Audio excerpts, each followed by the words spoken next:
சத்தியத்தையும் அறிவீர்கள், சத்தியம் உங்களை விடுதலையாக்கும்.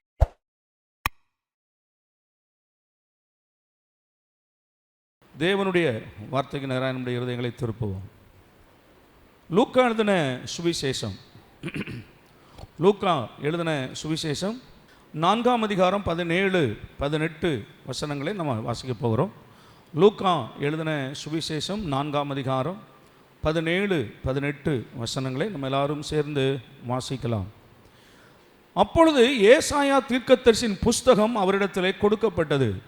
அவர் புஸ்தகத்தை விரித்தபோது, கர்த்தருடைய ஆவியானவர் என்மேல் இருக்கிறார், தரித்திரருக்கு சுவிசேஷத்தை பிரசங்கிக்கும்படி என்னை அபிஷேகம் பண்ணினார், இருதயம் நறுங்குண்டவர்களை குணமாக்கவும், சிறைப்பட்டவர்களுக்கு விடுதலையையும், குருடருக்கு பார்வையையும் பிரசித்தப்படுத்தவும், நொறுங்குண்டவர்களை விடுதலையாக்கவும் என்று தொடர்ந்து கிளை வாசிக்கிறோம்.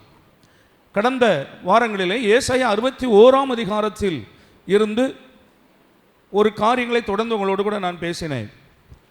ஏசாயா 61ஆம் அதிகாரமும் லூக்கா 4ஆம் அதிகாரத்தில் இப்போ நாம் வாசித்த 2 வேத பகுதியும் ஒரே வேத பகுதி தான். பழைய ஏற்பாட்டு காலத்தில் ஆண்டவராகிய தேவன் பூமிக்கு வரும்போது அவர் என்ன செய்வார் என்பதை அங்கே எழுதப்பட்டிருக்கிறது. தேவன் மனிதனாய் உலகத்தில் வந்தபோது அவர் வாரந்தோறும் அவர் தேவாலயத்துக்குள் இல்லாவிட்டால் ஜெப ஆலயத்தில் பிரவேசித்து அங்கே அவர் உபதேசித்து வந்தார். அப்படி அவர் ஜெப ஆலயத்துக்கு போன போது அவருடைய கரத்தில் ஏசாயா தீர்க்கதரிசனமான அந்த சுருள் கொடுக்கப்பட்டது. நான் உங்களுக்கு ஏற்கனவே இதை பற்றி விவரங்களை நான் உங்களுக்கு சொல்லியிருக்கிறேன். ஒரு போதகர், அந்த காலத்தில் இருக்கிற ரபிமார்கள் ஜெபாலயத்திற்கு போகும்போது அவர்களை கனம் பண்ணும்படி அவர்களிடத்தில் கொடுப்பாங்களாம். அந்த வேதத்தை வாசிப்பதற்கு அந்த சுருளை கொடுப்பாங்க. தனித்தனி சுருள்களாக தான் இருந்தது. அதை இயேசுவிடத்தில் கொடுத்தார்கள். அவதை அவர் திறந்து வாசித்த போது இப்பொழுது நாம் வாசித்ததான அந்த வேத பகுதி அங்கே இருப்பதை நம்ம காண்கிறோம். மறுபடியும் வாசிக்கிறேன். அப்பொழுது ஏசாயா தீர்க்கதரிசியின் புஸ்தகம் அவரிடத்தில் கொடுக்கப்பட்டது. அவர் புஸ்தகத்தை விரித்த போது, கர்த்தருடைய ஆவியானவர் என்மேல் இருக்கிறார். பல வாரங்கள் இதை குறித்த அந்த வெளிச்சத்தை நான் உங்களுக்கு சொன்னேன். கர்த்தருடைய ஆவியானவர் அவர் மேல் இருந்தார் என்பதை, நம்மேலும் ஆவியானவர் இருந்தால் மாத்திரமே நாம் இந்த உலகத்தில் ஜெயமாய் வாழ முடியும் என்பதை பற்றி நான் உங்களுக்கு ஏற்கனவே சொல்லி இருக்கிறேன். தரித்திரருக்கு சுவிசேஷத்தை பிரசங்கிக்கும்படி என்னை அபிஷேகம் பண்ணினார்.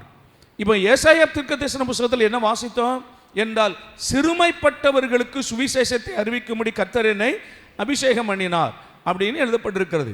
ஆனால் லூக்கா எழுதின சுவிசேஷத்தில் தரித்திரருக்கு சுவிசேஷத்தை பிரசங்கிக்கும்படி என்னை அபிஷேகம் பண்ணினார் என்று எழுதப்பட்டிருக்கிறது. ரெண்டும் மாறுபட்டதாக இருக்கிறதா அப்படின்னு கேட்டீங்கன்னா இல்லை. நீங்கள் நல்லா கவனிங்க. பழைய ஏற்பாட்டு காலத்தில் அது எபிரேய மொழியில் எழுதப்பட்டிருந்தது. ஆனால் லூக்கா எழுதின சுவிசேஷம் கிரேக்க மொழியில் லூக்காதை எழுதுகிறார். ஆண்டவருக்கு சோதரம். இந்த சிறுமைப்பட்டவர்கள் அப்படிங்கிற அந்த வார்த்தையை எபிரேய வார்த்தையில் மொழிபெயர்க்கும் போது அதற்கு பல அர்த்தங்கள் சொல்றாங்க. ஏழ்மை, தாழ்மை, ஒடுக்குதல், வறுமை, தரித்திரம், இதெல்லாம் அதில் அந்த ஒரு வார்த்தையில் இந்த சிறுமைப்பட்டவர்களுக்குள்ளே வருகிறது. அப்போ இதை மொழிபெயர்க்கும் போது அவர் எப்படி அதை மொழிபெயர்த்திருக்கிறார் என்றால், தரித்திரருக்கு சுவிசேஷத்தை பிரசங்கிக்கும்படி தன் மனதில் ஆவியானவர் கொடுத்த அந்த வார்த்தைகளை அவர் எழுதியிருக்கிறார். அது மாறுபட்டு இருக்கிறதா அப்படின்னு சொன்னால் இல்லை. ஆமாம், தான் விளங்கிச்சா உங்களுக்கு? மாறுபட்டு இருக்கிறதா என்றால் இல்லை. சரி, அப்போ தரித்திரருக்கு சுவிசேஷத்தை பிரசங்கிக்கும்படி அவர் என்னை அபிஷேகம் பண்ணினார். ஆண்டவருக்கு ஸ்தோத்திரம். ரொம்ப முக்கியமான சில வார்த்தைகள் நீங்க கவனிங்க. தேவன் உலகத்தில் மனிதனாய் வரும்போது அவரை பிதாவாகிய தேவன் அபிஷேகம் பண்ணுகிறார். எதற்காக?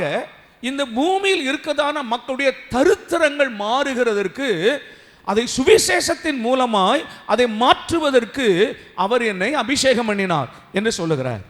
இப்போ தரித்திரம் என்றால் என்ன? அந்த தரித்திரத்தை மாற்றுவதற்காகத்தான் தேவன் உலகத்தில் வந்தார் என்று பரிசுத்த வேதம் சொல்லுகிறது. தரித்திரம். இப்போ மனுஷனை உண்டாக்கும் போது மனுஷன் தரித்திரமா இருந்தானா என்றால் இல்லை. எதனை கவனிக்கிறீங்க? அல்லேலூயா. மனுஷன் தரித்திரமா உண்டாக்கப்பட்டானா என்றால் கிடையாது. அவன் எப்படி உண்டாக்கப்பட்டான்? ஐஸ்வர்யம் உள்ளவனாய் உண்டாக்கப்பட்டான். மனிதனை ஆண்டவர் உண்டாக்கி அவனுக்கு ஏற்ற துணையை ஆண்டவர் கொடுத்து அவர்களுக்கென்று ஆண்டவர் ஒரு ஏதேன் தோட்டத்தை என்ன செய்தாரா? உண்டாக்கினார்.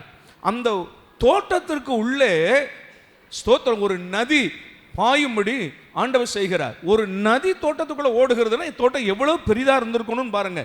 ஒரு நதி தோட்டத்துக்குள் பாய்ந்து ஓடுகிறது. அந்த நதி 4 ஆறுகளாக பிரிந்து போகிறதாம் பாருங்க. அப்போ மனுஷனை ஆண்டவர் அவ்வளவாய் நேசித்தார். மனிதன் இப்படிதான் இருக்க வேண்டும் என்று ஆண்டவர் உண்டாக்கினார். ஆனால் தரித்திரம் அவனுக்கு உரியதா என்றால் இல்லை.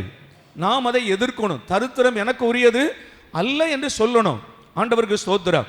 தரித்திரம் என்றால் என்ன என்றால் குறைவுகள், இல்லாமை. ஸ்தோத்திரம். அவைகள் நம்ம விரும்பியும் அவைகளை அனுபவிக்க முடியாமல் இருக்கிறவைகள் தரித்திரங்கள், இல்லாமை.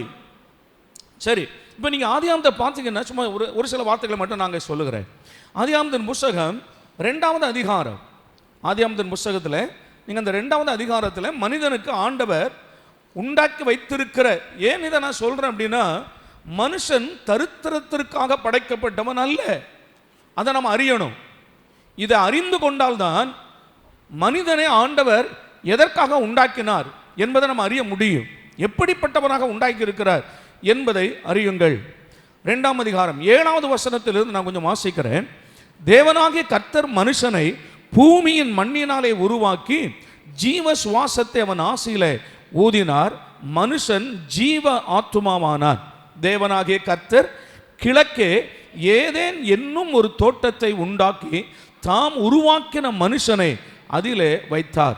தேவனாகிய கர்த்தர் பார்வைக்கு அழகும் புசிப்புக்கு நலமுமான சகலவித விருட்சங்களையும் தோட்டத்தின் நடுவிலே ஜீவ விருட்சத்தையும் நன்மை தீமை அறியத்தக்க விருட்சத்தையும் பூமியிலிருந்து முளைக்க பண்ணினார்.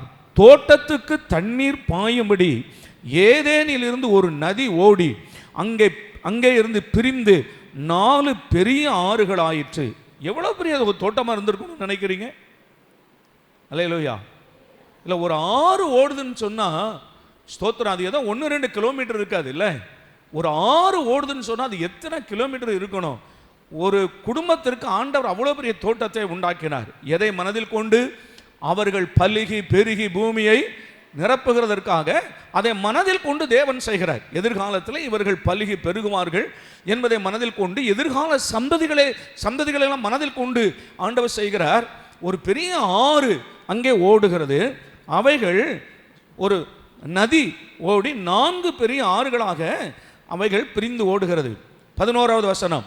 முதலாம் ஆற்றுக்கு பைசோன் என்று பெயர். அது ஆவிலா தேசம் முழுவதையும் சுற்றி ஓடும். அவ்விடத்தில் பொன் விளையும். அல்லையா சொல்லுங்க. முதல்ல அந்த ஆறு முதல்ல சொல்லப்படுகிற வார்த்தை என்ன? மனிதனுக்கு முதல் ஆற்றை பற்றி பைசோனை பற்றி சொல்லுகிறார். அங்கே நெல் விளையும் கோதுமை விளையும் அப்படின்னு சொல்லியிருந்தா பரவாயில்ல. அவன் மனுஷனுக்கு தேவை அதுதானே, ஆகாரத்துக்கு அதான் தேவை. ஏன்னா அந்த நாட்கள் அவங்க பயிர் வகைகளை புசிக்கலை. ஏன்னா ஒன்லி இருந்து எது தான் சாப்பிட்டுக்கிட்டு இருக்கிறாங்க? கனி வர்க்கங்களை தான் சாப்பிட்றாங்க. இன்னும் பயிர் வகைகளை இன்னும் வரல, மனிதன் கொடுக்கப்படலை. அப்போ என்ன சொல்லப்பட்டிருக்கணும்? என் மனதில் என்ன தோன்றுகிறது? மனிதனுக்கு ஆண்டவர் உண்டாக்கின அந்த ஆறுகள் ஓடி விளைகிறது. என்ன விளையுதான்? பொன் விளையுது. எல்லாம் சொல்லுங்க, என்ன விளையுது? என்ன வயல் நிலம் மாதிரி விளைஞ்சுதான்? எல்லாம் யோசிக்க தோணுதான் இல்லையா? ஆண்டவர் எப்படி உண்டாக்கி வச்சிருக்கிறார்? பொன் விளையும். சில இடத்துல சொல்லுவாங்க தெரியுமா, பொன் விளையும் பூமி. நல்ல விளைச்சல் வரும்னு சொன்னால் அந்த பூமிக்கு என்ன சொல்லுவாங்க? பொன் விளையும். அப்படி பாருங்கள், அந்த பொன் விளையும் அப்படின்னு சொன்னால் நீங்கள் அந்த நெல்கதிர் மாதிரி விளைஞ்சுதான் யோசித்துறாங்க. அந்த பகுதிகள் எல்லாம் அப்படியே பொன் நிறையா கிடக்குமா. கொஞ்சம் மண்ணை தோண்டுனா எல்லாம் பாறைகள்லாம் பொண்ணு தான். அப்படி இருக்குமா பாருங்க. அப்போ பொண்ணுக்கு ஆண்டவர் விரோதியான்னு கேட்டால் இல்லை. பொன் பெரிய பாவமா என்றால் இல்லை. ஆண்டவருக்கு ஸ்தோத்திரம், ஆமென் சொல்லுங்க. அப்போ முதல்ல சொல்லப்படுகிற அந்த ஆசீர்வாதமே எதுதான் இருந்திருக்கு? பொன் விளையும். ஆனால் ஏன் அது பாவமாய் மாறினது என்பதை நம்ம கவனிக்கணும். ஏன் அது பாவமாக மாறிச்சு என்றால், பிற்காலங்களில் வரும்போது மனிதர்கள் அதை ஆண்டு அனுபவித்தார்கள். ஆபிரகாம் பொன்னும் வெள்ளியும் உடைய சீமானா இருந்தான். பொன் இல்லாத வீடுகள் இல்லை. அவைகளெல்லாம் ஆண்டவர் எதற்காக கொடுத்தார்? நான் என்ன யோசிக்கிறேன் அப்படின்னா, எடுத்த உடனே பொன் விளையும் அப்படின்னு சொன்னால், அவர்கள் தொடர்ந்து இந்த பழங்களெல்லாம் பறித்து வைக்கிறதுக்கு தட்டு வேணும்ல. அப்போ பொன்னினால தான் இவங்க பாத்திரங்கள்லாம் உண்டாக்கியிருப்பாங்க. ஏன்னா பொன்னே விளையுதே, இல்லையாவா? ஒரு முகத்திலையும் பொன் சந்தோஷமே இல்லை. ஏன்னா ஒரு பவுனே 1 லட்சம் ரூபாய்க்கு மேலே இருக்குது. அப்போது இந்த பழங்களெல்லாம் பறித்து வைக்கிறதுக்கு நான் நினைக்கிறேன், அந்த பொன்னெல்லாம் தட்டு இன்னைக்கு தாம்பலம் மாதிரி பண்ணியிருப்பாங்கன்னு நினைக்கிறேன். ஆனால் இது ஏன் பாவமாய் மாறினது என்றால், எப்பொழுது இவர்கள் கடவுள் மனிதனுடைய ஆசீர்வாதத்திற்காக கொடுக்கப்பட்ட பொன்னை எடுத்து விக்கிரகத்தை உண்டு பண்ணி, விக்கிரகத்தை இவர்கள் அதனுடைய ரூபத்தை உண்டு பண்ணினார்களோ, அப்பொழுது ஆண்டவர் சொல்லுகிறார், நான் உங்களுக்கு அவைகளை தரித்து, உன் குமாரத்திகளுக்கு நான் ஆபரணங்களை தரித்து, நான் உங்களை அழகுபடுத்தின அந்த பொன்னை எடுத்து நீங்கள் விக்கிரகத்திற்கு கொடுத்தபடினாலே நான் உங்களை மொட்டையாக்குவேன், அவைகளெல்லாம் நான் உரிந்து போடுவேன் என்று ஆண்டவர் சொன்னார். அப்போ ஒரு ஸ்திரீ மேல் இருக்கிறதான பொன் அழகா என்று கேட்டால் அது நல்லதுன்னு சொல்றார். அது தேவனுடைய ஆசீர்வாதத்தை வைத்திருக்கிறதுக்கு அடையாளம்னு சொல்றார். ஆனால் அது அவைகளை கழட்டி போடும்போது ஆண்டவர் அது வேதனையோடு தான் சொல்றார், வலியோடு தான் சொல்றார் அவைகளை. அப்போ முதலாவது ஆற்றுக்கு பைசோன் என்று பெயர். அங்க என்ன விளைஞ்சுதான்? பொன் விளையும். அடுத்த வசனம் வந்து வாசிங்க பாருங்க. அந்த தேசத்தின் பொன் நல்லது. சொல்லுங்க அல்லேலூயா. பொன் நல்லது, நல்லது என்று கண்டார்னு வரிசையா இருக்கும் இல்லையா? அந்த மாதிரி சொல்ற பொன் நல்லது. அவ்விடத்தில் பிதோலாகும் கோமேதக கல்லும் உண்டு. இந்த பிதோலாகும் அப்படின்னு சொல்லி நாம் அதை கொஞ்சம் ஆராய்ந்து பார்த்தபோது அது என்னன்னு கேட்டிங்கன்னா, ஒரு விதமான ஒரு வாசனை திரவியம். வாசனை, ஒரு மரத்திலிருந்து வரக்கூடிய ஒரு பிசின், மிகவும் வாசனை விலையேறப்பெரு தான் அது. அப்போ மக்களுக்கு அந்த காலங்களிலே ஆண்டவர் என்ன கொடுத்துருக்கிறார்? நல்ல சந்தோஷமா இருங்க, வாசனையா இருங்கள் இல்லையா? கோமேதக கல் உண்டு. 2ஆம் ஆற்றுக்கு கீகோன் என்று பெயர். அது எத்தியோப்பியா தேசம் முழுவதையும் சுற்றி ஓடும். 3ஆம் ஆற்றுக்கு இதேக்கேல் என்று பெயர். அது அசீரியாவுக்கு கிழக்கே ஓடும். 4ஆம் ஆற்றுக்கு ஐபிராத் என்று பெயர். தேவனாகிய கர்த்தர் மனுஷனை ஏதேன் தோட்டத்தில் அழைத்து கொண்டு வந்து அதை பண்படுத்தவும் காக்கவும் வைத்தார். அல்லேலூயா சொல்லுங்க. இப்ப தருத்திரனா உண்டாக்கப்பட்டானா மனுஷன்? சொல்லுங்க, தருத்திரனா உண்டாக்கப்பட்டானா? இல்லைங்க. கர்த்தர் மனிதனை உண்டாக்கினது நோக்கமே அவன் ஆசீர்வாதமா இருக்கணும், ஐஸ்வர்யமா இருக்கணும் என்றுதான் தேவன் அவனை உண்டாக்கினார். ஆனால் எப்பொழுது அவன் தரித்திரமானான் என்றால், கர்த்தருடைய வார்த்தையை மீறி எப்பொழுது அவன் பாவம் செய்தானோ அப்பொழுது அவன் அந்த ஏதேனை விட்டு, தேவன் உண்டாக்கினதான அந்த ஆசீர்வாதமான இடத்தை விட்டு வெளியே துரத்தப்படுகிறான். அப்பொழுது அவன் எல்லாவற்றையும் இழந்து போகிறான். எல்லாவற்றையும், தேவனோடு உள்ள ஐக்கியத்தை இழக்கிறான், தேவனோடு உள்ள அன்பை இழக்கிறான், அவனுக்குள் இருந்த வெளிச்சத்தை இழந்து போகிறான், ஆத்தும மரணத்தை அடைகிறான், எல்லா பொருளாதார ஆசீர்வாதத்தை இழக்கிறான், சந்தோஷத்தை இழந்து போகிறான், சமாதானத்தை இழக்கிறான், நல்ல ஆரோக்கியத்தை இழந்து போகிறான். எல்லாவற்றிலுமே அவன் தரித்திரம் உள்ளவனாய் மாறுகிறான். அவன் தரித்திரம் உள்ளவனாய் மாறுகிறான். வாழ்க்கையில் எல்லாவற்றிலும் தரித்திரம். மிகுதியாய் உழைக்கிறான், ஆனால் கொஞ்சமாய் கொண்டு வருகிறான். மிகுதியாய் விதைக்கிறான், கொஞ்சமாய் அறுக்கிறான். கடினமாய் உழைக்கிறான், பொத்தலான பையில அவைகளை போடுகிறான். அவன் வாழ்நாள் எல்லாம் தரித்திரம் உள்ளவனாகவே மாறி போகிறான். ஆண்டவருக்கு ஸ்தோத்திரம். ஆவிக்குரிய நிலைமையிலும் தரித்திரமாய் இருக்கிறான், உலக பிரகாரமான வாழ்க்கையிலும் தரித்திரமாய் இருக்கிறான். அவனை தரித்திரம் ஆண்டு கொள்ளுகிறது. ஆண்டவருக்கு ஸ்தோத்திரம். இப்பொழுது இந்த மனுஷனுடைய தரித்திரத்தை மாற்றுவதற்காக தேவன் உலகத்தில் மனிதனாய் ஆண்டவர் வருகிறார். இப்பொழுது அவர் சொல்லுகிறார், தரித்திரருக்கு சுவிசேஷத்தை பிரசங்கிக்கும்படி என்னை அபிஷேகம் பண்ணினார். அல்லேலூயாவா. அப்ப தரித்திரத்தை மாற்றுவதற்காக தான் என்ன செய்கிறார் தேவன் உலகத்திலே வருகிறார் என்பதை நாம் அறியணும். ஒரு சில வசனங்களை நான் உங்களுக்கு காண்பித்து விட்டு ஸ்தோத்திரம், முக்கியமான சில விஷயங்களை நான் உங்களுக்கு சொல்லுகிறேன். 2 கொரிந்தியருக்கு எழுதின நிருபம், 2 கொரிந்தியர் 8வது அதிகாரம் 9வது வசனத்தை வாசிங்க. அதற்கு பின்பு நான் மற்ற விஷயங்களை நான் உங்களுக்கு சொல்லுகிறேன். 2 கொரிந்தியர் 8ஆம் அதிகாரம் 9வது வசனத்தை கவனிப்போம். நம்முடைய கர்த்தராகிய இயேசு கிறிஸ்துவின் கிருபையை அறிந்திருக்கிறீர்களே, அவர் ஐஸ்வர்யம் உள்ளவராய் இருந்தும் நீங்கள் அவருடைய தரித்திரத்தினாலே ஐஸ்வர்யவர்கள் ஆகும்படிக்கு உங்கள் நிமித்தம் தரித்திரரானாரே. அல்லேலூயா சொல்லுங்க, வரமேட்டுக்க சத்தம். அல்லேலூயாவா? அந்த வசனத்தை சரியா கவனிங்க. நம்முடைய கர்த்தராகிய இயேசு கிறிஸ்துவின் கிருபையை அறிந்திருக்கிறீர்களே, அந்த கிருபை என்ன என்றால் அவர் ஐஸ்வர்யம் உள்ளவராய் இருந்தும் நீங்கள் அவருடைய தரித்திரத்தினாலே ஐஸ்வர்யவான்களாய் மாறும்படிக்கு உங்கள் நிமித்தம் தரித்திரரானாரே. இப்போ நம்முடைய தரித்திரத்தை மாற்றுவதற்கு அவர் யாரா மாறினாரா? சொல்லுங்க. இந்த உலகத்தில் வந்தபோது இந்த உலகம் அவருக்கு கொடுத்தது என்ன என்றால் அவரை அரை நிர்வாணமாக்கினது, வஸ்திரத்தை எல்லாம் உரிந்து கொண்டது, எதுவும் இல்லாதவராய் அவரை மாற்றினது. அவர் சிலுவையிலே தொங்கும் போது அவர் அரை நிர்வாணமாய் தொங்குகிறார். ஒரு தரித்திரம் உள்ளவரை போல அவர் தொங்குகிறார். ஏனா நம்முடைய தரித்திரங்களை அவர் ஏற்றுக்கொண்டார். நம்மை ஐஸ்வர்யவான்களாய் மாற்றும்படி அவர் தரித்திரமானார். நீங்க ஐஸ்வர்யம்னு சொல்லும் போது பூமிக்குரிய ஐஸ்வர்யத்தை மாத்திரம் எடுத்துக்கொள்ள கூடாது, அதுவும் நமக்கு நன்மைதான். ஆனால் தேவனோடு நமக்கு இருக்கிற, இல்லையா, இப்ப நம்ம எபேசு நிருபத்தில் படித்து வருகிறோம், அவர் உன்னதங்களில் உள்ள ஆவிக்குரிய ஆசீர்வாதங்களை நமக்கு தரும்படி. ஆமென். அப்ப 2 விதமான ஐஸ்வர்யங்களை பற்றி வேதம் சொல்லுகிறது. ஒன்று பூமிக்குரிய ஐஸ்வர்யங்களையும் நமக்கு சொல்லி இருக்கிறது, இன்னொன்று பரலோக ஐஸ்வர்யங்கள் என்றால் தேவனோடு இருக்கிற ஆவிக்குரிய ஐஸ்வர்யங்களையும் சொல்லுகிறது. அப்போ நம்மை ஐஸ்வர்யங்களாய் மாற்றுவதற்கு அவர் தரித்திரரானாரே. அம்மாவா ஸ்தோத்திரம். நீங்க ஆண்டவராகிய இயேசுவையும் உலகத்தில் மற்ற தெய்வங்களையும் பாருங்க. ஆண்டவர் ஒரு ஐஸ்வர்யம் உள்ள தேவன் என்பதனால நம்ம யாராவது அவரை ஏற்றுக்கொண்டோமா என்றால் இல்லை. அவர் அப்படி நமக்கு காட்சி அளிக்கவும் இல்லை. உலக பிரகாரமான ஸ்தோத்திரம் தெய்வங்களை பார்த்தால் அவைகளை பார்த்தீங்கன்னா ஐஸ்வர்யமா இருக்கும்.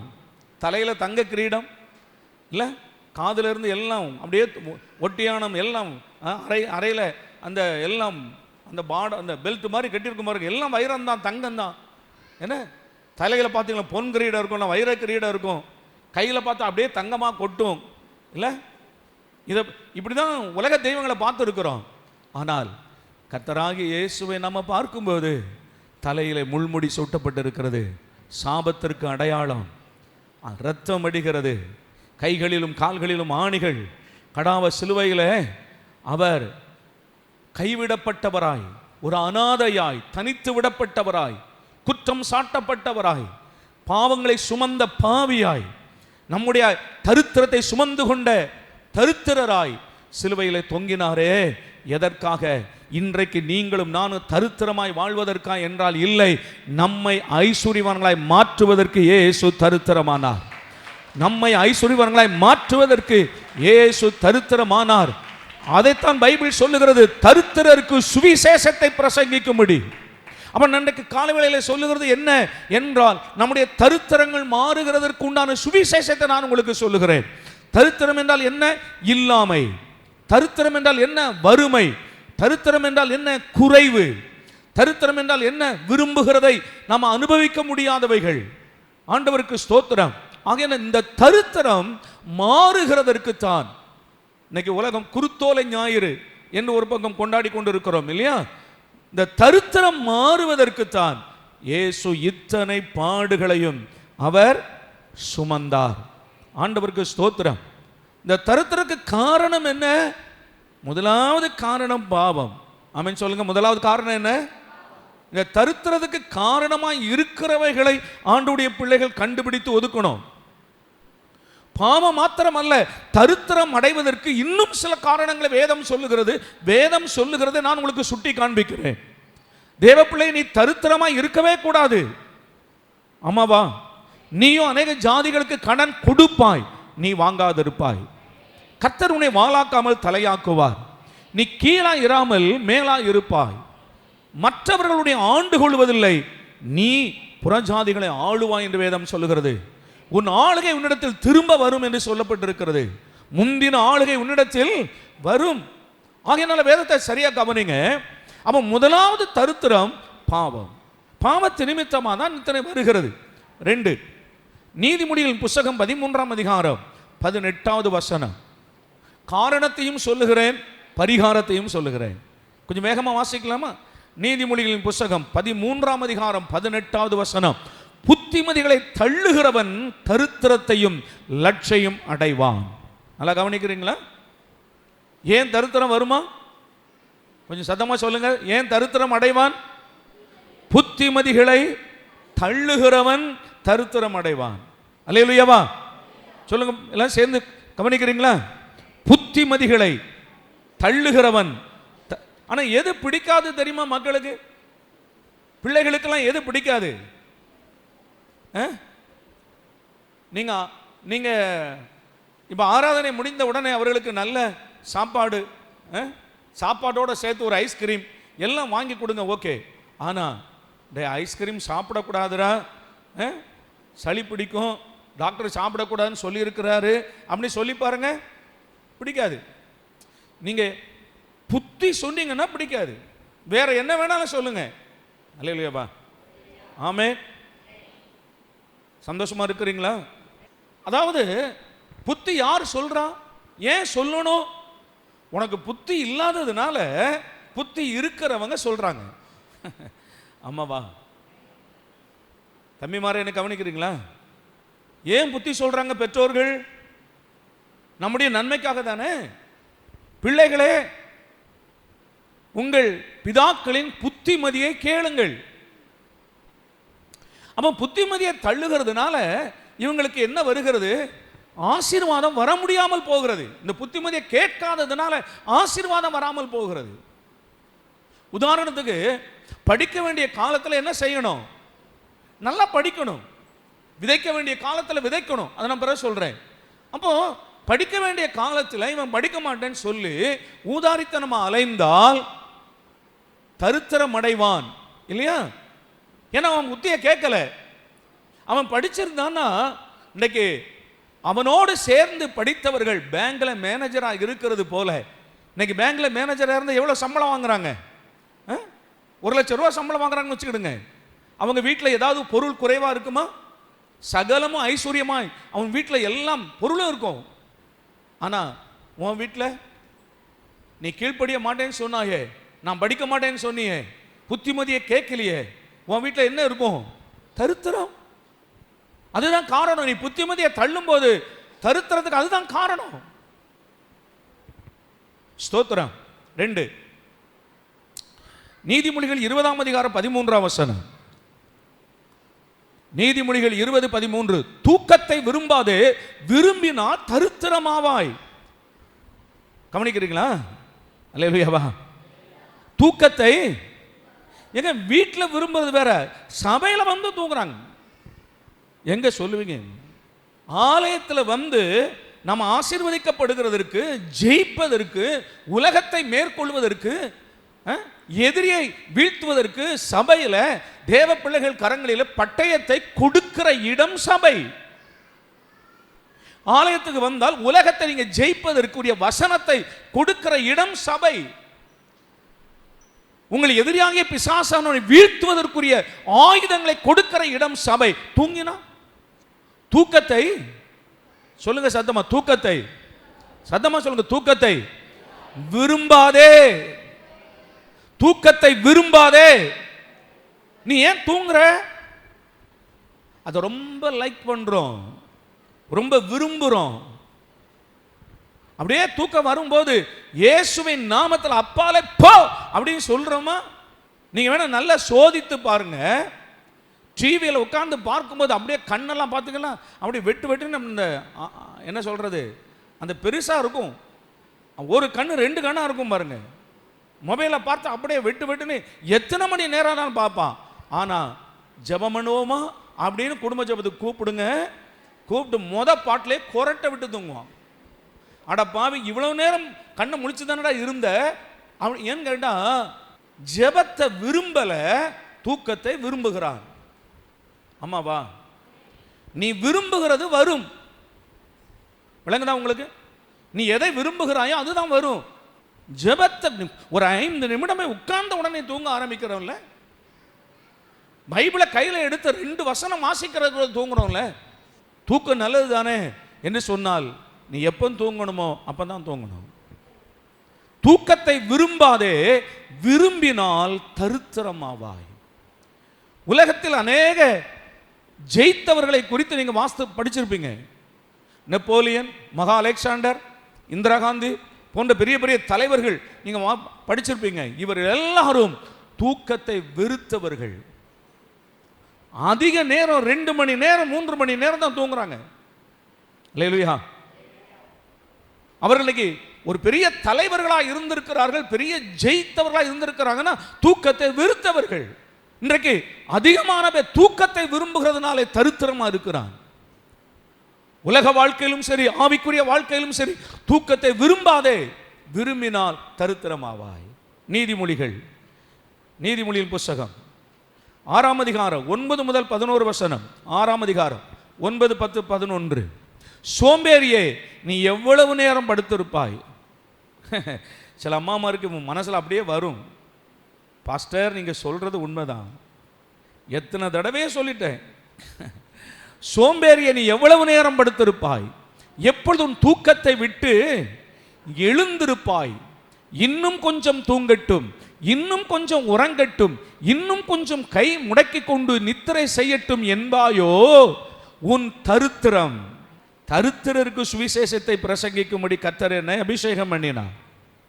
அப்போ தரித்திரம் மாறுவதற்காக பேசிக்கிட்டு இருக்கிறேன். தரித்திரம் நம்மை பிடிப்பதற்கல்ல.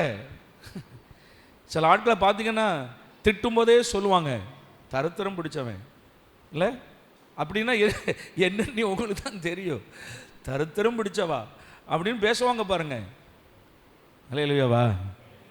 நம்மளை அப்படி யாராவது சொன்னா எப்படி இருக்கும்? சே, அதுக்கும் நமக்கும் சம்பந்தமே இல்லை, அப்படி இருக்கணும். ஆமென்.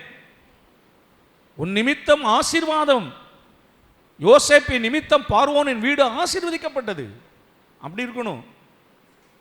வந்ததிலிருந்து இவன் வந்ததிலிருந்து இவனால இவளால அப்படிங்கிற பேச்சுக்கு நமக்கு இடம் இல்லை. கவனிங்க, உன் தரித்திரம் வழிப்போக்கனை போலவும் உன் வறுமை ஆயுதம் அணிந்தவனை போலவும் வரும். எதனால? கை முடக்கி கொண்டு தூங்குகிறதுனால. தூக்கத்தை வெறுங்க. அல்லேலூயா சொல்லுங்க. தூக்கத்தை ரொம்ப விரும்பாதீங்க. தூங்க வேண்டிய நேரம் தூங்குங்க. ஆமாவா? தூங்க வேண்டிய நேரம் மொபைலில் உட்கார்ற, தூங்க வேண்டிய நேரம் டிவியில் உட்கார்ற, ஆனா ஜெபிக்க வேண்டிய நேரம் தூங்குற, வேதம் வாசிக்க வேண்டிய நேரம் தூங்குற, ஆலயத்துக்கு வர வேண்டிய நேரம் தூங்குற, பிரசங்கத்தை கேட்க வேண்டிய நேரம் தூங்குகிறாய். மனம் திரும்பு, உன் தரித்திரம் மாறு, நீ ஐஸ்வர்யவனாய் மாறுவாய்.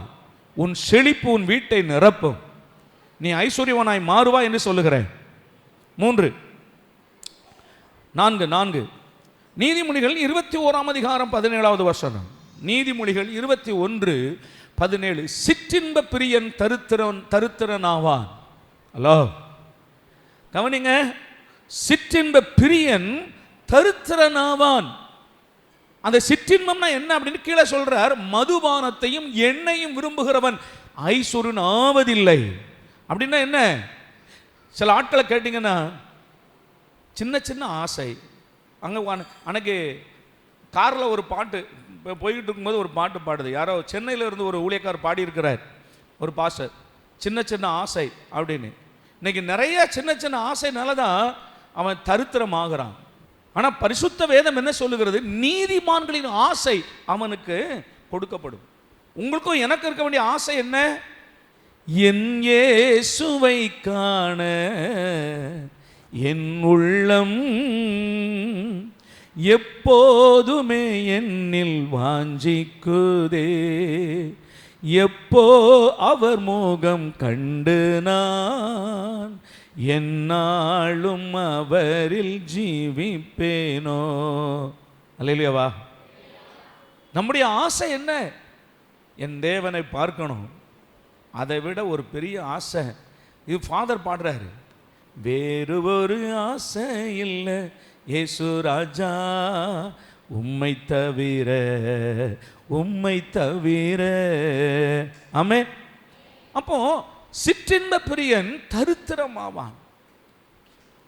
மதுபானத்தையும் எண்ணெயையும் விரும்புகிறவன். எண்ணெய் அப்படின்னா சாப்பாட்டு பிரியனா. என்ன, எனக்கு சாப்பாட்டில் கொஞ்சம் எண்ணெய்லாம் ரொம்ப கம்மியாக இருக்குது, கொஞ்சம் நிறையா ஊற்றிருந்தா கொஞ்சம் டேஸ்டாக இருக்குமே, ஐஸ்வர்யவனாய் ஆகிறது இல்லைங்கிறார். ஸ்தோத்திரம். கர்த்தர் நீ தரித்திரமாக இருப்பதை விரும்பவே இல்லை. நீ ஆசீர்வாதமாக இருக்கணும். அப்போ தரித்திரத்துக்கு என்ன காரணம்?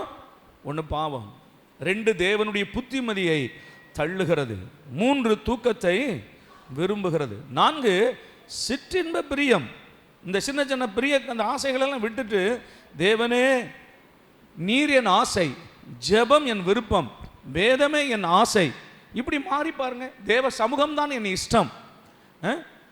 உலகத்தை ஆண்ட அன்னைக்கு தாவீது ராஜா இல்லையா, ஒரு பெரிய அரசாட்சி பண்ணுறார், சுற்றிலும் இருக்கதான தேசத்தை எல்லாம் கீழ்ப்படுத்தி அரசாட்சி பண்ணுகிறார்.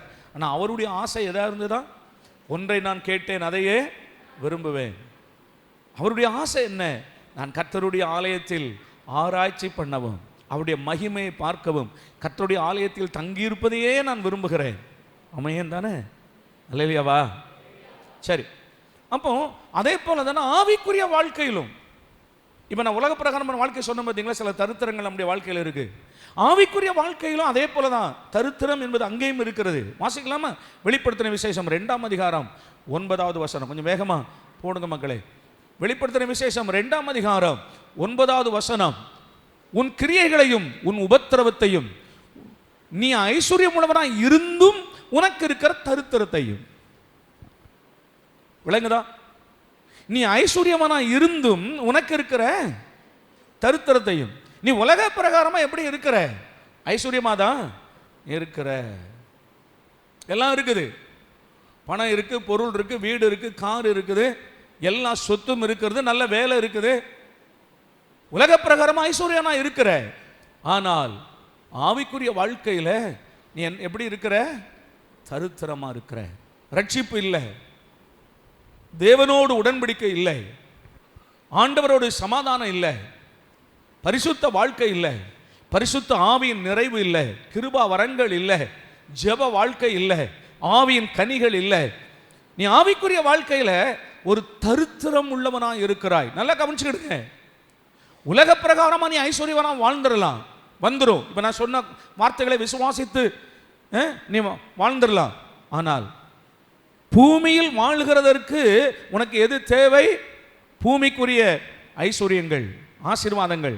ஆனால் பரலோகத்தை சுதந்திரிக்கணும்னு சொன்னா ஆவிக்குரிய ஆசீர்வாதங்களும் ஆவிக்குரிய ஐஸ்வர்யங்களும் நமக்கு தேவை. ஆமென். இங்க தெளிவா ஆண்டவர் சொல்றார், நீ ஐஸ்வர்யவனாய் இருந்தும் உனக்கு இருக்கிற தரித்திரத்தையும் தங்களை யூதன் என்று சொல்லியும் யூதராய் இராமல் சாத்தானுடைய கூட்டமாய் இருக்கிறவர்கள் செய்யும் தூஷணத்தையும் அறிந்திருக்கிறேன். அல்லேலூயாவா? நீ ஏன் ஆவிக்குரிய வாழ்க்கை தரித்திரரா இருக்கிற? நீ யூதனா இல்லை என்கிறார். யூதனா யாரு? இருதயத்தில் விருத்த சேதனம் பண்ணப்பட்டவனே ஆவிக்குரிய யூதன். சரி, அப்போ இது நமக்கு தரித்திரம்னு சொல்றார் பாருங்க. 3ஆம் அதிகாரம் 17வது வசனம். 3ஆம் அதிகாரம் 17வது வசனம். நீ நிர்பாக்கியம் உள்ளவனும் பரிதபிக்கப்படத்தக்கவனும் தரித்திரனும் குருடனும் நிர்வாணியமாய் இருக்கிறதை அறியாமல் நான் ஐஸ்வர்யவான் என்றும். நல்லா கவனிங்க. இந்த 2 வசனத்திலுமே எது வருகிறது? தரித்திரமும் வருகிறது, ஐஸ்வர்யமும் வருகிறது. அப்ப ஐஸ்வர்யம் இருக்கிற இடத்துல தரித்திரம் கிடையாது. ஆமா தானே? அப்ப 2ம் வருகிறது என்றால் என்ன அர்த்தம்? ஐஸ்வர்யம் என்பது அவன் உலக பிரகாரமா ஐஸ்வர்யமா இருக்கிறான், ஆனால் தேவனோடு உள்ள வாழ்க்கையில அவன் தரித்திரமா இருக்கிறான். அங்க நல்லா கவனிங்க. நீ ஏன் தரித்திரமா இருக்கிறாய்? நிர்பாக்கியம் உள்ளவனும். எல்லாரும் கவனிங்க. நிர்பாக்கியம் உள்ளவனும், ஆனா ஐஸ்வர்யம் இருக்குது. வேதத்தில் ஒரு வசனம் இருக்குது, இம்மைக்காக மாத்திரம் நாம் கர்த்தர் மேல் விசுவாசம் உள்ளவர்களாய் இருந்தால் எல்லா ஜனங்களை பார்க்கிலும் பரிதபிக்கப்படத்தக்கவர்களாய். இன்னைக்கு சில ஊழியர்களும் சில மக்களும் எதை நம்பி இருக்கிறாங்க என்றால் பூமிக்குரிய ஐஸ்வர்யங்களை மாத்திரமே நம்புகிறார்கள். இயேசு சிலுவையிலே தரித்திரமானார் எதற்காக? என்னை ஐஸ்வர்யவனாய் மாற்றுவதற்கு. நான் அதை தப்புன்னு சொல்லவே இல்லை. இந்த உலக பிரகாரமான ஐஸ்வர்யத்தை தேவன் நமக்கு தர வல்லவராய் இருக்கிறார். ஆனால் அது மாத்திரம் போதுமா என்றால் இல்லை. அதை விட வேதம் சொல்லுகிறது, மேலானவைகளை தேடுங்கள். பூமிக்குரியவைகளை அல்ல, அதை விட மேலானவைகளை தேடுங்கள். பூமிக்குரிய வாழ்க்கையில் உனக்கு ஐஸ்வர்யம் தேவை, என் ஆண்டவர் அதை மறுக்கவே இல்லை, கர்த்தர் உனக்கு தருகிறார். ஆனால் ஆவிக்குரிய வாழ்க்கையில் நீ தரித்திரமாய் இருப்பதை தேவன் விரும்பவில்லை. ஆவிக்குரிய வாழ்க்கையில நீ தரித்திரமா இருக்கிறாயே, நீ நிர்பாக்கியம் உள்ளவனும் பரிதபிக்கப்படத்தக்கவனும் எல்லா ஜனங்களை பார்க்கிலும்.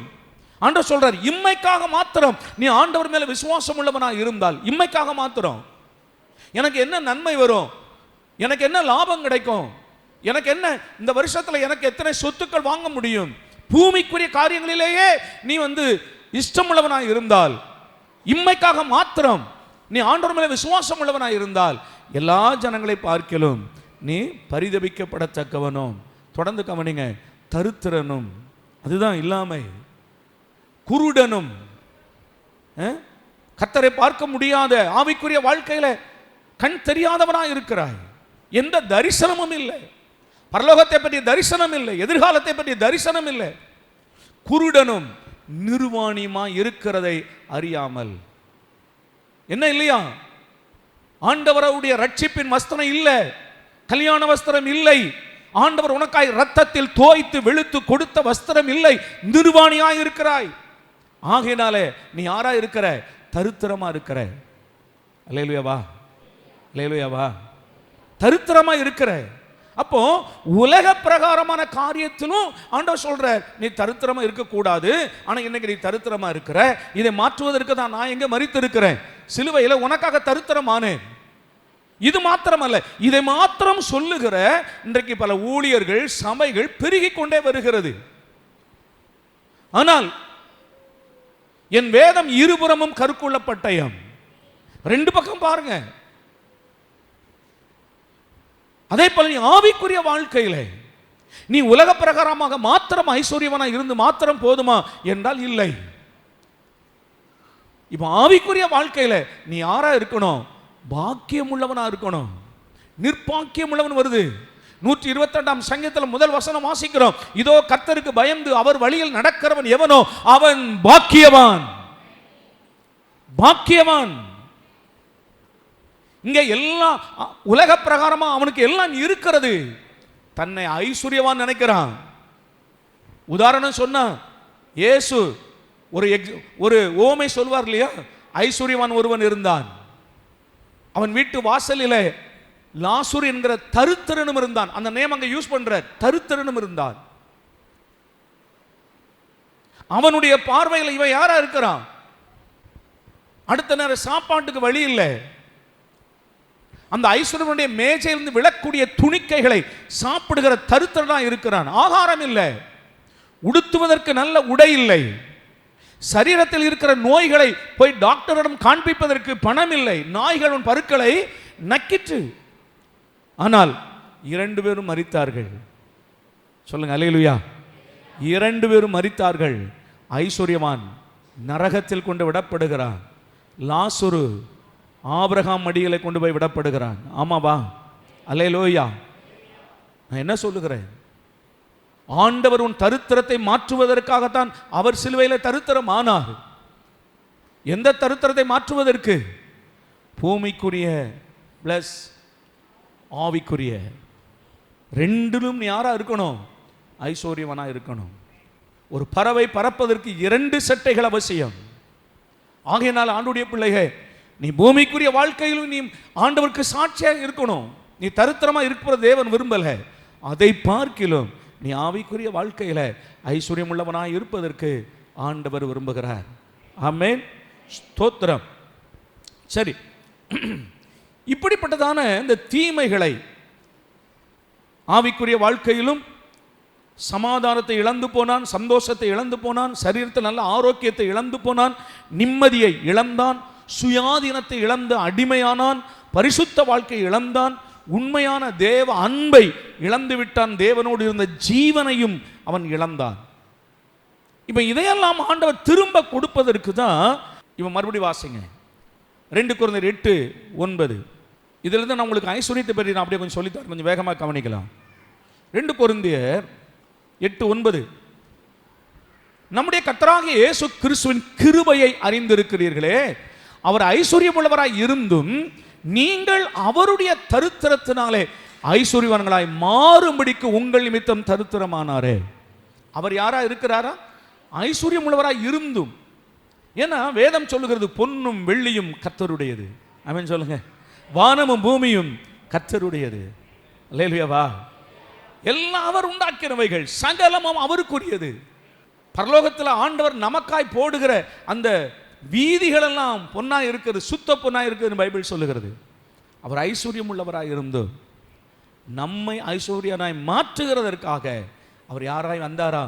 தரித்திரமானார். சரியா?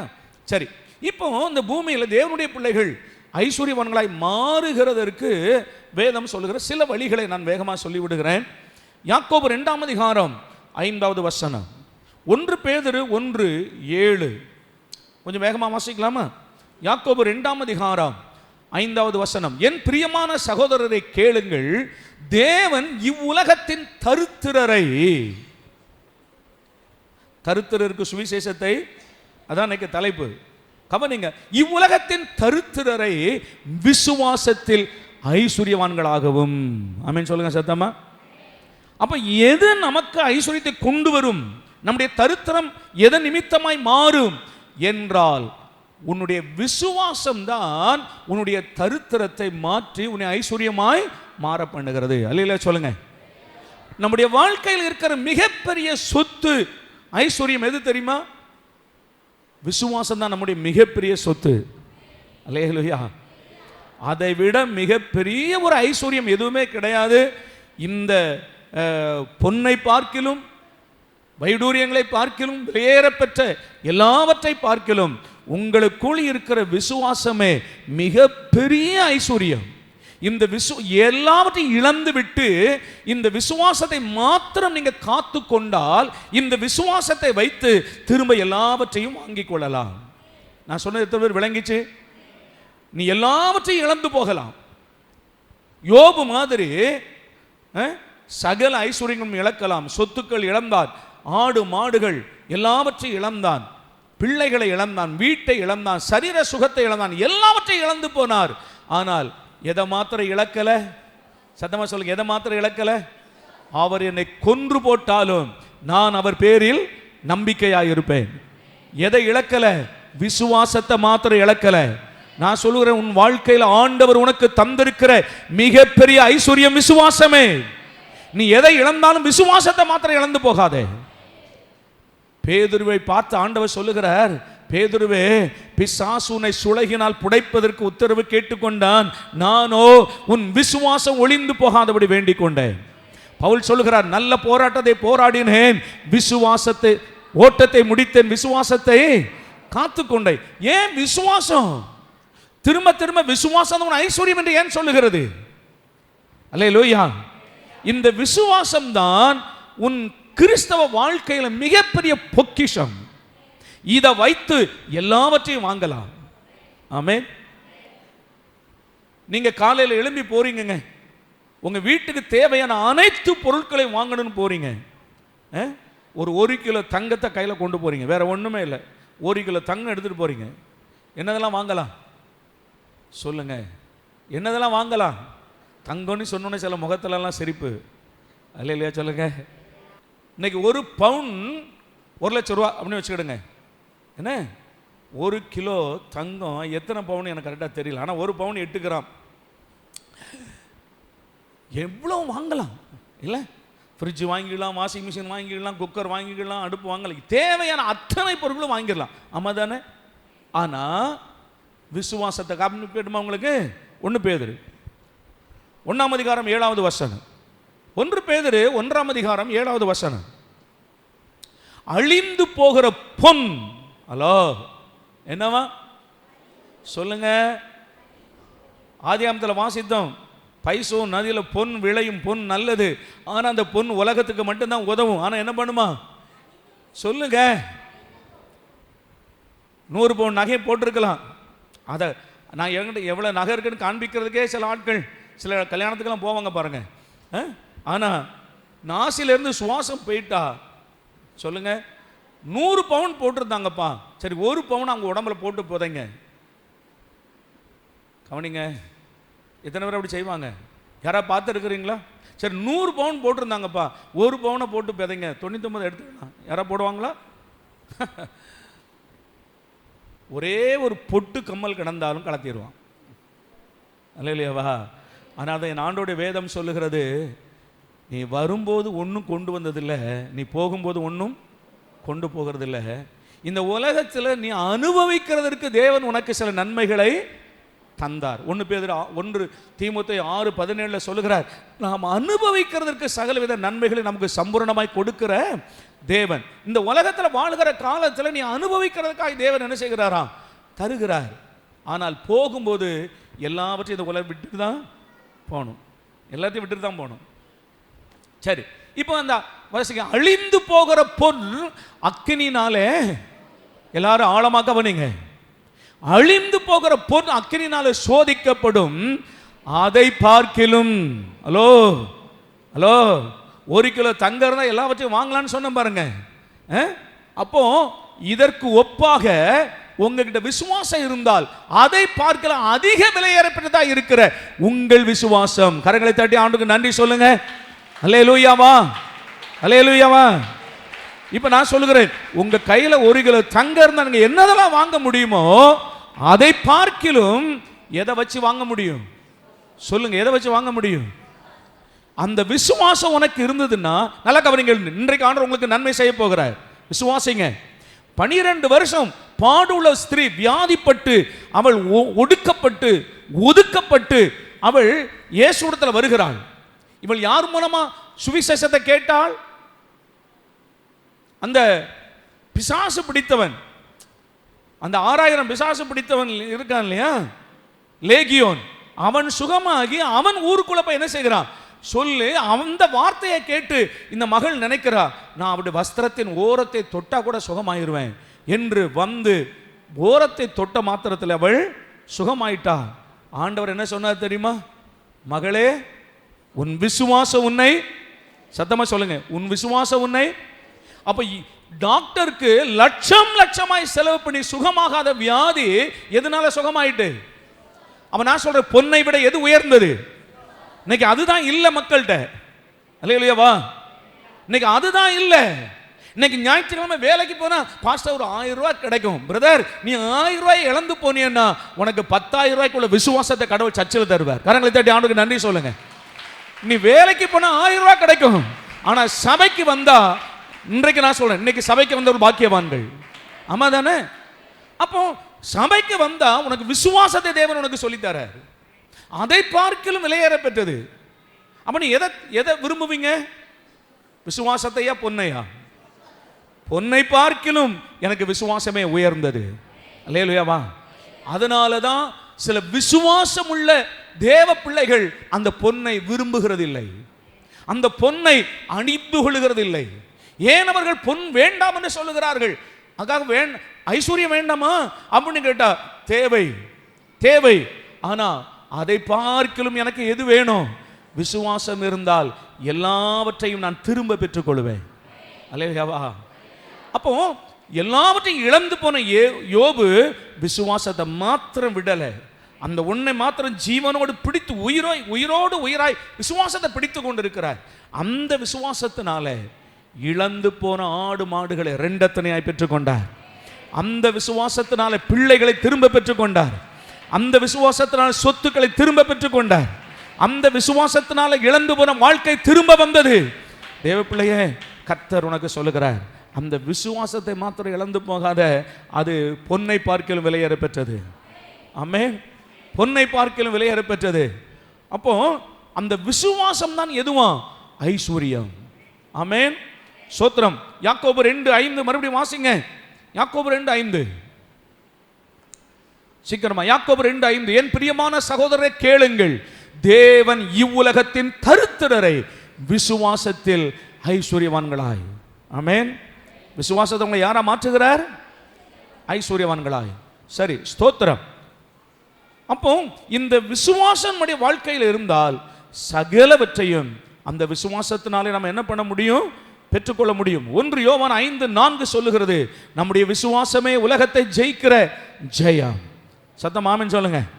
நம்முடைய விசுவாசமே உலகத்தை ஜெயிக்கிற ஜெயம். ரோமர் 5:1 சொல்லுகிறது, விசுவாசத்தினாலே நம்ம நீதிமான்களாக்கப்பட்டு தேவனோடு சமாதானத்தை பெறுகிறோம். யோவான் 11:40 சொல்லுகிறது, நீ விசுவாசித்தால் தேவனுடைய மகிமையை காண்பாய். விசுவாசத்தினால் ஆண்டுடைய மகிமை என்ன செய்கிறோமா? பெற்றுக்கொள்கிறோம். மத்தேயு 21:22 வாசிக்கிறோம், விசுவாசம் உள்ளவர்களாய் ஜெபத்தில் எவைகளெல்லாம் கேட்பீர்களோ அவைகளெல்லாம் பெற்று. அப்ப முதலீடு எதுதான்? விசுவாசம் தான் முதலீடு. விசுவாசம் தான் சொத்து. விசுவாசம் தான் ஐஸ்வர்யம். அதை கொடுத்து எதை வேணாலும் வாங்கலாம். ஆமாவா? அப்போ ஆண்டோடைய பிள்ளைகள், உங்களுடைய ஐஸ்வர்யம் எது என்றால் விசுவாசம் தான். இந்த விசுவாசத்தை வைத்து நீங்க எல்லாவற்றையும் இம்மையிலும் பெற்றுக்கொள்ளலாம், மறுமையிலும் பெற்றுக்கொள்ளலாம். அல்லேலூயாவா? அல்லேலூயாவா? ஜெபம் பண்ணுவோமா? அல்லேலூயா. என் வாழ்க்கையின் தரித்திரத்தை மாற்றும்படி ஆண்டவரே என்னை ஐஸ்வர்யவனாய் மாற்றும்படி, என்னை ஆசீர்வாதம் உள்ளவனாய் மாற்றும்படி கர்த்தாவே நீர் தரித்திரமானீரே. தரித்திரருக்கு சுவிசேஷத்தை பிரசங்கிக்கும்படி கர்த்தர் என்னை அபிஷேகம் பண்ணினார். நான் தரித்திரமாய் வாழ்வது ஆண்டவருடைய சித்தம் அல்ல. நான் தரித்திரமாய் இருப்பது ஆண்டவருக்கு பிரியமானவைகள் அல்ல. ஸ்தோத்திரம். என்னை உண்டாக்கும் போது ஆண்டவர் ஐஸ்வர்யம் உள்ளவனாய் படைத்தார். எனக்காக ஒரு பெரிய தோட்டத்தை உண்டாக்கி அதில் பொன் விளைகிற ஆறுகள் எல்லாம் ஓடினது. என் உணவிற்காக ஆண்டவர் அற்புதமான விருட்சங்களை எல்லாம், கனிதரும் விருட்சங்களை எல்லாம் உண்டாக்கினார். ஸ்தோத்திரம். நான் ஆண்டவரோடு உறவாடி கொண்டிருந்தேன். குளிர்ச்சியான வேளையில் கர்த்தர் தோட்டத்தில் உலாவுவார், நான் அவரோடு உலாவுவேன். கர்த்தர் என்னோடு பேசுவார், நான் அவரோடு பேசுவேன். அவர் எல்லா மிருகங்களையும் ஆகாயத்து பறவைகளெல்லாம் உண்டாக்கி என்னிடத்தில் கொண்டு வந்தார்.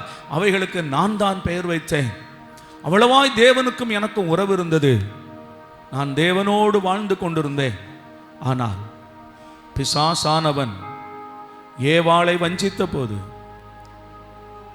அந்த பாவத்து நிமித்தமாய், மீறுதல் நிமித்தமாய் தோட்டத்தை விட்டு துரத்தப்பட்டேன். நன்மையிலிருந்து துரத்தப்பட்டேன். எல்லாவற்றையும் இழந்து போனேன். ஆசீர்வாதங்களை இழந்தேன், சுகத்தை இழந்தேன், சமாதானத்தை இழந்தேன், மகிழ்ச்சியை இழந்தேன், ஜீவனையும் இழந்து போனேன். எல்லாவற்றையும் இழந்து தரித்திரமானே. தேவனோ அன்புள்ளவராய், தேவனோ என் மீது அன்புள்ளவராய் என்னை மறுபடியுமாய் முந்தின சீருக்கு என்னை கொண்டு வரும்படியாய் அவர் இந்த பூமிக்கு வந்து என் நிமித்தம் அவர் கல்வாரி சிலுவையிலே தரித்திரமானார். அவர் எனக்காய் தரித்திரமானார். என்னை ஐஸ்வர்யவானாய் மாற்றுவதற்காக விசுவாசத்தை என்னிலே துவக்கினார். விசுவாசத்தை துவக்குகிறவரும் முடிக்கிறவரும் அவரே. நான் திரும்ப ஐஸ்வர்யவனாய் மாறுவதற்கு அவர் எனக்கு தந்த அந்த முதலீடு விசுவாசம். ஸ்தோத்திரம். அந்த விசுவாசத்தை கொண்டு நான் மறுபடியும் கட்டப்படுகிறேன். அந்த விசுவாசத்தை கொண்டு நான் மறுபடியும் உயிர்ப்பிக்கப்படுகிறேன். அந்த விசுவாசத்தை கொண்டு நான் இழந்து போன எல்லாவற்றையும் நான் திரும்ப பெற்றுக்கொள்கிறேன். எத்தனை பிள்ளைகள் இந்த கால வேளையில், தேவனே என் விசுவாசத்தின் குறைவுகளை மாற்றும், பொன்னை பார்க்கிலும் அதிக விலையேறப்பட்ட விசுவாசத்தை எனக்குள்ளே வர்த்திக்க பண்ணும் ஆண்டவரே. அந்த விசுவாசம் என்னிலே வர்த்திக்க பண்ணும் ஆண்டியா. அந்த விசுவாசம் தான் மகளே உன்னுடைய சொத்து. நீ கடுகளவு விசுவாசம் இருந்தாலும் இந்த மலையை பார்த்து பெயர்ந்து நீ சமுத்திரத்தில் தள்ளுண்டு போய் என்று சொல்ல, நீ சொன்னபடி ஆகும் என்று சொன்னாரே, அந்த விசுவாசம் உனக்குள்ளே இன்னும் பெருக வேண்டும். அல்லேலூயா. அதுதான் உன்னுடைய சொத்து, அதுதான் உன்னுடைய மிகப்பெரிய ஐஸ்வர்யம். அந்த விசுவாசம் இல்லாமல் இன்னைக்கு நாமாய் அநேகர் வாழ்ந்து கொண்டு இருக்கிறோம். கரங்களை உயர்த்தி, ஆண்டவரே அந்த விசுவாசத்தை எனக்கு தாங்கப்பா, அந்த விசுவாசத்தில் நான் பெருகணும் ஆண்டவரே, அந்த விசுவாசத்தில் நான் வளர்ந்து விருத்தி அடையணும் அப்பா, எனக்கு அந்த விசுவாசத்தை தாங்கப்பா. அல்லேலூயா, அல்லேலூயா, அல்லேலூயா. சோத்திரம். விசுவாசிக்கிறவளே பாக்கியவதி, உன் விசுவாசத்தின்படி உனக்கு ஆக கடவுது. விசுவாசிக்கிறவனுக்கு எல்லாம் கூடும், விசுவாசிக்கிறவனுக்கு எல்லாம் கூடும். உன் விசுவாசத்தினாலே கூடாத காரியம் ஒன்றும் இராது என்று சொல்லுகிறார். 2 கைகளை உயர்த்தி, அப்பா எனக்கு விசுவாசத்தை தாங்கப்பா, விசுவாசத்தை தாங்க ஆண்டவரே. கேட்கிற எவனும் பெற்றுக்கொள்கிறான்னு சொன்னீங்களே, அந்த விலையேறப்பட்ட விசுவாசத்தை எனக்கு தாரும். என் குடும்பம் ரட்சிக்கப்பட, என் வீடு ஆசீர்வதிக்கப்பட, என் பிள்ளைகள் எல்லாரும் ஆண்டவரை நற்புத்தி உள்ளவர்களாய் மாற, என் பிள்ளைகள் ஜெயிக்க, ஆண்டவரை என் குடும்பம் ஆசீர்வதிக்கப்பட, தகப்பனே இம்மையிலும் மறுமையிலும் நான் ஐஸ்வர்யம் உள்ளவனாய் இருக்க என் ஆண்டவரை எனக்கு விசுவாசத்தை அருளி செய்யுங்கப்பா.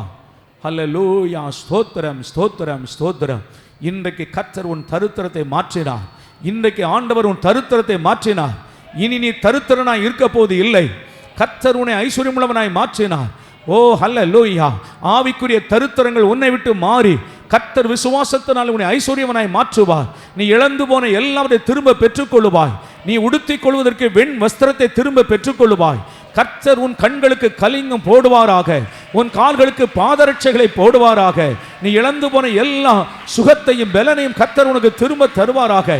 நீ இழந்து போன ஆவிக்குரிய வாழ்க்கை, தேவனோடு உள்ள ஐக்கியத்தை திரும்ப உனக்கு தருவாராக. கரங்களை தட்டி பெற்றுக்கொள்ளுங்க. ஓ பெற்றுக்கொள்ளுங்க, பெற்றுக்கொள்ளுங்க. இயேசுவின் நாமத்தினாலே, இயேசுவின் நாமத்தினாலே இனி நான் தரித்திரமா இருக்க போவது இல்லை. தரித்திரம் மாறி போனது. என் தரித்திரம் என்னை விட்டு நீங்கியது. இனி நீ கடன் வாங்க மாட்டாய். நீயோ அநேக ஜாதிகளுக்கு கடன் கொடுப்பாய். கர்த்தர் உன்னை வாளாக்காமல் தலையாக்குவார். நீ கீழே இராமல் மேலாய் இருப்பாய். அல்லேலூயா, அல்லேலூயா. ஆவிக்குரிய வாழ்க்கையில உன் தரித்திரத்தை தேவன் மாற்றி போட்டார். ஆவிக்குரிய வாழ்க்கையில் உன் தரித்திரத்தை தேவன் மாற்றினார். ஆண்டவருக்கு ஸ்தோத்திரம். அல்லேலூயா, அல்லேலூயா, அல்லேலூயா, அல்லேலூயா. தகப்பனே உமக்கு நன்றி, நன்றி ஆண்டவரே, நன்றி ஆண்டவரே, நன்றி ஆண்டவரே. தொடர்ந்து கர்த்தாவே உம்முடைய கிருபை எங்களில் பெருகுவதாக. உம்முடைய கிருபை எங்களில் பெருகட்டும் ஆண்டவரே.